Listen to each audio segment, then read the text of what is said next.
We'll go Liam in the Champions League then. Right. So, let's get my notes up. So, like I said off camera, mine's kind of, well, Harry's already touched on it.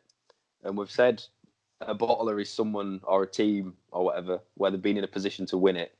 And I feel like there's never been a team more current that's been in a position to win the final than AC Milan. So it's kind of like the obvious one, right?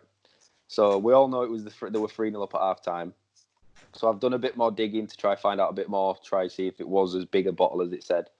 And I found a quote from Cafu who said that at half time the players were actually celebrating, like in the changing room. I heard Maldini did it as well. Hernan Crespo came out and denied it, but Cafu then came out a few years later and was like, yeah, we did actually all start celebrating. Like, obviously not going mental, but to be fair, you kind of would, wouldn't you?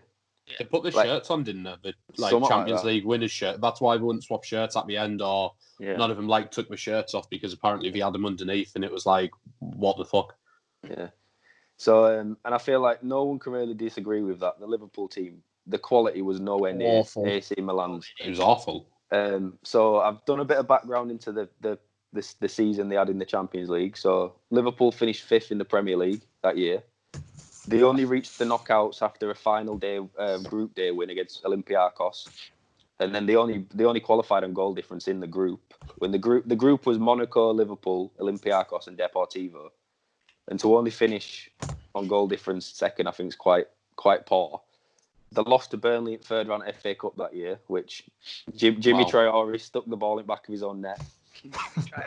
So he's gone from sticking it back of his own net against Burnley to then up against Cafu and Kaká. And it's just like... and it was obviously... I didn't realise Liverpool, it was the year they sold Owen as well to Real Madrid. Yeah. So obviously, 2-3 years ago, he won Ballon d'Or. And then they're selling him. They're out with the main striker. And then Milan, on the other side, they beat Man United 3-0 on aggregate in the Champions League and Inter 5-0 on aggregate on the way to the final. And also, no team has ever been 3-0 up at half-time in the European Cup final and gone on to lose, apart from AC Milan. So they only had obviously 45 minutes to stop Liverpool from scoring 3. So if Liverpool score 2, it's fine. You win the game, no one remembers it, and they just do you know what I mean? So they only had to not score thingy. So they only had to stop them scoring 3 goals, right? So they conceded the same amount in 6 minutes against Liverpool than they did in 540 minutes against PSV, Inter, and Man United, both home and away. So they conceded more goals in 6 minutes of a cup final than they did at Old Trafford, San Siro, and the Philips Stadion, and then the 3 games at home. And obviously, Shevchenko also missed a massive, massive chance. I think it was an extra time. What a save. Dudek. Unbelievable. I don't know. I still don't know how he's missed whenever I watch it back. And Shevchenko missed pen as well, didn't he? Yeah. But I feel like I obviously knew about the 3-0 because everyone does. But the more I actually did some research onto it, it was actually embarrassing what AC Milan did. Yeah. Like, Liverpool were shit. They scraped through group stages. They finished 5th, lost to Burnley. They came second I think they lost to Chelsea in League Cup as well. How did Liverpool get to the final? Who did they beat on the way? Chelsea. It was the ghost Chelsea goal, wasn't it? Okay. Olympiacos before when Gerrard won. I heard Maldini on Fergie's book yesterday. I was listening to it, and I heard Maldini were apparently saying, to all players, calm down, it's not over and shit. And that was only guy doing something, apparently. Yeah, well, the team was celebrating. Well, I'll run you through lineups just to refresh it. I don't know. So I'll start with Liverpool's to really set the standard. So we've got Jerzy Dudek, Steve Finnan, Jamie Carragher, Sami Hyypiä, and then Jimmy Traore at left back. Luis Garcia, Gerrard, and John Anarisa, and then Harry Kewell and Milan Barros. Were Alonso playing? No. Alonso was. Alonso scored. Alonso scored. Oh no, shit! Yeah, no, sorry. He's in between. I thought he was a 5th centre back. Yeah, he's there. Sorry. So obviously that team were 3-0 down against Dida, Cafu, Yapstam, Nesta, Maldini, Pirlo, Seedorf, Kaká, Gattuso, Crespo, and Shevchenko. That's literally like playing with a bronze team in weekend league. It's just like the quality is just. I don't think you'll find. No one will ever do what they did ever again. No. I read I've read in Pirlo's book after after cup final, he said like there were genuine about 3 or 4. He didn't name him in his book, but said there's him, and there were about 3 or 4 that were genuinely going to retire after Champions League final.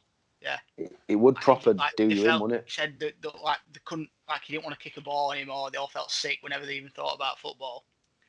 He said they were all going to retire. He said he had a few like conversations with some of his teammates, and they were all genuinely considering retiring. No, but you probably would though, wouldn't you? It was that bad. That's what I mean. Like they couldn't lose. And if that AC Milan side, they'd won Champions League 2003. They'd won. Yeah. That's when they were winning Serie A's for fun. They got two finals in 3 years. Final in 2005, they lost that, and then they won it in 2007 against Liverpool again.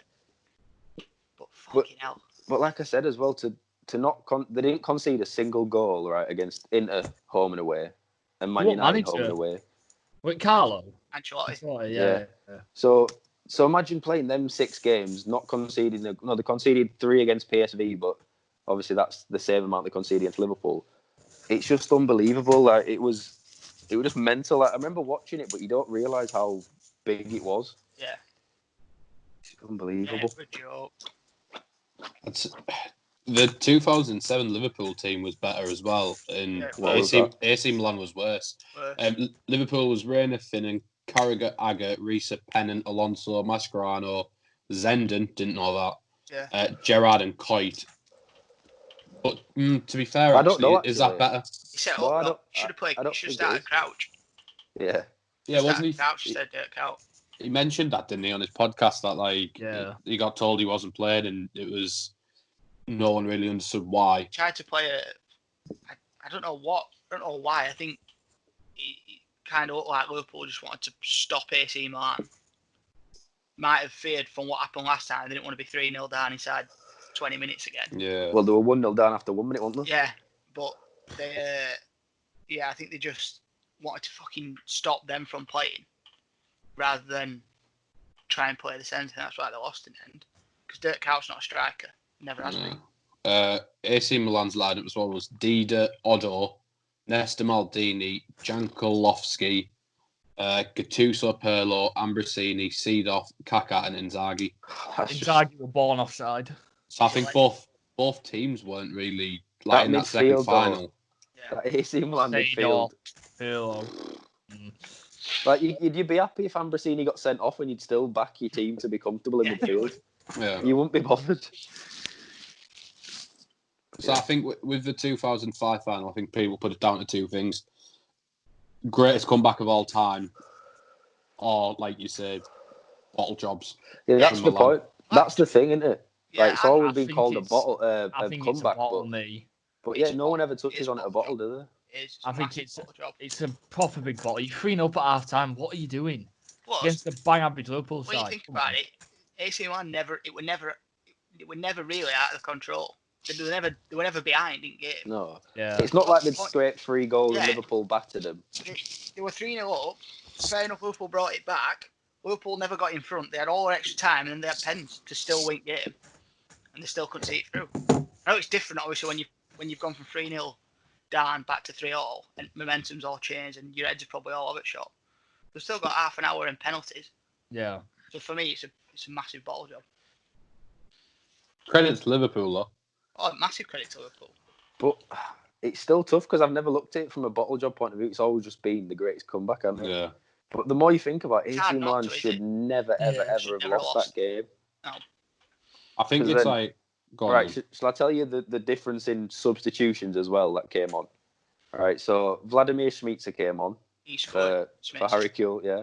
Djibril Cissé comes on for Barros, and Dietmar Hamann comes on for Finnan. All right, so this is what AC Milan are bringing on: John Dahl Tomasson, Serginho, and Rui Costa. It's a joke. They didn't bring Rui Costa on until 112th minute. They're bringing him on for penalties.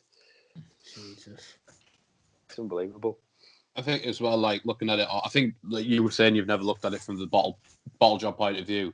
I think it's because like the stories that come with it from like the Liverpool side, you don't really hear about in the Champions League finals. Like, I mean, there's the pictures of him like in the back of a taxi hanging out with Boot because the stadium was in the middle of nowhere, people camping out because they just didn't have hotels. Like, I don't know. I think that's why I think it's more portrayed as a comeback, like the greatest comeback, but just because of everything that goes with it and the stories.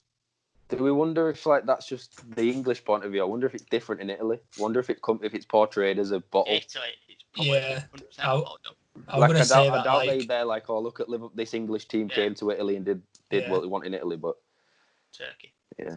I'm going to say that like over here, because it's an English team doing it over a foreign team, it's like, oh, it's a great comeback, but I can guarantee if it were the other way around, Milan came back into Liverpool, we'd be calling them massive Bottlejobs. To be fair, they probably don't mention it, do they? They probably just try their best to stay out of the way. Like, they won't post it like on this day, AC Milan did this. I doubt you see that on newspaper. Yeah. I won't speak about it.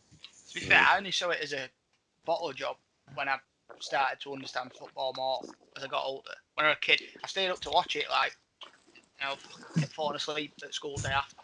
So went on to like 1:30 in the morning. And I like 7, I fucking get up. But at the time, like, as a kid, I just thought it was one of the best things, one of the best games of football I've ever watched in my life. Yeah. And you realise as you get older, you start to understand, you think, how the fuck have they won that Yeah, game? you just thought, oh, Liverpool have scored 3 great goals. Yeah, well, I used to think, because when I was a kid and it was Gerrard, and I used to think, fucking hell, he's unbelievable. It's all Gerrard. He's just. Yeah, he scores an header and he's best player. Well, you think, it's all him. And then you get older and you think, hang on. Yeah. But, I don't know. It's just, I feel like AC Milan, like I've said, they should have had an extra Champions League in the trophy cabinet. I think it's just they won it 2 years later as well against Liverpool. Yeah. So it's like, kind of like... So they made, like, what, 4 finals in 6 years or something? Yeah. And won 3 of them, 2 of them. Italian football in 2000s were ridiculous. And early 90s and 2000s were a joke. That's why I think to be into 5-0 on aggregate as well, your biggest rivals in a quarter final. Wonder what the Inter team was. I'll have a look.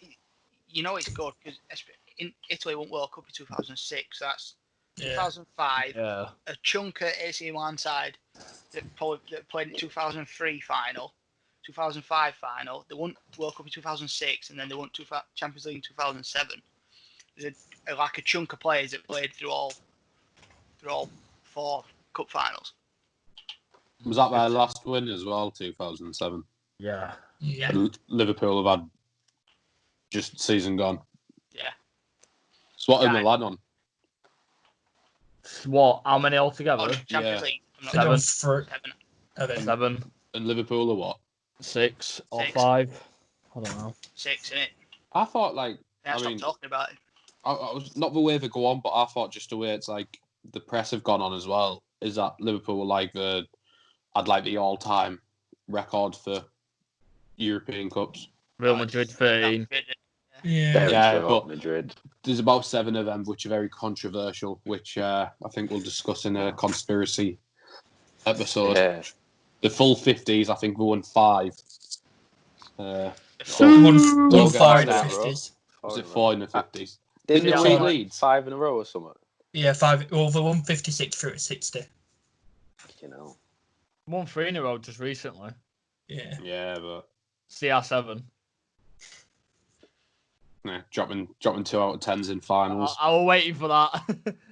Scores a penalty against AC Milan. Scored 2 against Juve though, didn't he? In other final. I don't know. I can't remember Juventus being in the final apart from against Barca, to be honest. The Inter Milan attack as well, right? Sorry to thingy. Where's it gone? So to keep these, where have they gone? There we are. Christian Vieri, Obafemi Martins, Adriano, Recoba, and Julio Cruz. And none of them scored in 2 legs at AC, but fucking Vladimir Šmica sticks one in. Don't forget as well, Dida saved the penalty, and Alonso followed it up. It could have been completely different if that was saved. Italian football was a joke, man. Yeah, it were. You know, Edgar Davids and Estienne Cambiasso as well, and Stankovic. Georgios Karagounis. So basically, Italian football in the 2000s was where football was at. 2000 it definitely was. And late to, I suppose 90s and 2000s from what I've seen. Well, then like 2006 it were all about 2007 it were all about Spain from there. Yeah. Where would you say we are now? What, with Italy? No, like just in general, would you say football is that? If you had to pick one place. I'd still say Spain, to be honest. In England Belarus, it's the only place that's still I'd say Yorkshire. Well, it's not doing bad. England, I'd say England. If I'm being biased, not doing bad. Well, Liverpool won Champions League. Spurs got to the final. Actually, that's a question for you with the Champions League quickly. If the Champions League gets voided and it's just no one wins it, if Liverpool go on to win it next season, are they back-to-back winners or not? Yeah, because it's 2 consecutive tournaments, isn't it? Yeah. And if you don't play one, it's not. Are you saying yes, Eric? Well, yeah, they are. I'm not that biased. I just seen it on Twitter and people were like, because one's been like cancelled, they were like, oh, Liverpool fans will claim back, they're still retaining the title and stuff. But I mean, I agree with it. Like, if you haven't lost it, you haven't lost it, have you? I agree. I mean, in a way, they did get knocked out of the void one, but if you want to void the results, you can't turn back on it and say, yeah, you got knocked out of it, because then you're calling it not void. Exactly, yeah. Good point, Harry. Right, so AC Milan as a Bottlejobs.